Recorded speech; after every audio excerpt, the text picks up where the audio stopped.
Ayan, sulatin nyo na lang yung frequency of error yung nung score sheet na isa na sinerox mo. So, dito nyo lang lalagay. Ano na lang to, i-disregard nyo lang to. I-disregard nyo na lang. So, dito, halimbawa sa A1, A kanina, nakadalawa. Dito nyo lang ilagay. Dalawa yung errors.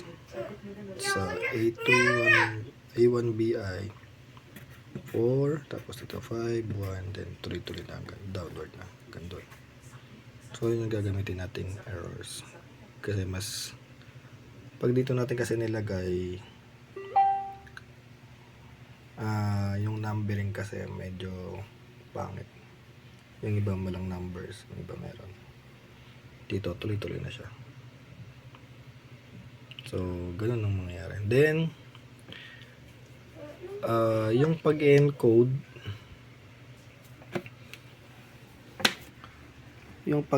kasi wala yung material na binigay na iba. Meron kasi ako nakita sa YouTube na kagaya nung Carla dati, na i-encode yung name ng mga bata, LRN, birthday, tapos ano na siya, ilalagay na lang yung scores natin na halimbawa kanina yung score nila sa task A, ilalagay dapat natin yung scores nila ng task A, task B hanggang H. Then mag-automatic na siya kung anong category niya sa task A. Meron akong nabasa na parang halimbawa average, or kaya hindi siya mabot sa, hindi ko na matandaan yung mga description ng mga scores.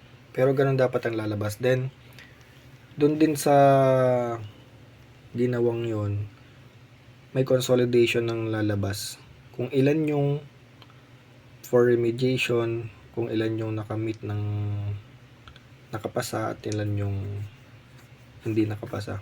Yun sana ang gagawin nila Sir John Paul, para mabilis na lang yung paglalagay. Pero hintayin lang natin yun.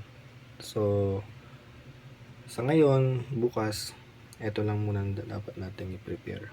So, ang papasa nyo sa akin sa Monday, after natin or sa Friday kung kaya na, is yung answer sheet, kasi ipunin natin yan. Then yung frequency of error, and then yung score sheet, yung individual na score sheet, tapos yung isang gagamitan natin na ito na error para i-consolidate. Yun ang ipapasa natin. Okay? Thank you po. Good luck and God bless.